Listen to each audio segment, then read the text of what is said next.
আপনারা অনেক সময় আমাদের জিজ্ঞাসা করেন যে জিপসামের তৈরি প্রোডাক্ট ভেজানো যায় কিনা বা পানি লাগানো যায় কিনা। তো আমরা এখানে দুই ধরনের জিপসামের প্রোডাক্ট নিয়েছি, কমপ্লিট প্রোডাক্ট। একটা হচ্ছে বার্নিশ করা, এই যে এটা হচ্ছে বার্নিশ করা, এবং এটা হচ্ছে বার্নিশ ছাড়া। সো আমি দেখাচ্ছি যে দুইটাই আসলে আপনারা ভেজাতে পারবেন।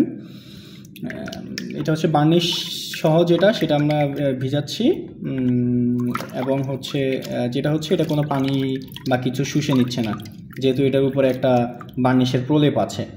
হ্যাঁ, এই যে এরকম, এটা আবার এখন মুছে নিলেই সুন্দরভাবে ব্যবহার করা যাবে।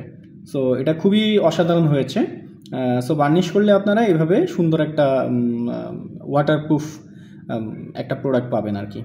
আর এই প্রোডাক্টটা হচ্ছে বার্নিশ ছাড়া। সো এই প্রোডাক্টটা দিলে আমি একটু পানি নিয়ে দেখাই।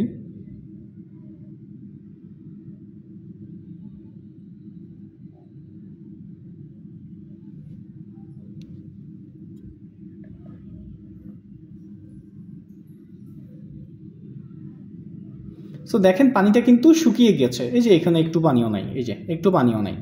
সো প্রোডাক্টটা পানিগুলো শুষে নিয়ে নেয়, হ্যাঁ, যেটা আপনি বার্নিশ করবেন না, বাট পানিতে ভেজানো যাবে, কোনো সমস্যা নেই। মানে এমন না যে হচ্ছে এটা ভেজালে গলে যাবে বা ভেঙে যাবে, হ্যাঁ, ওইটা নিয়ে কোনো সমস্যা নেই।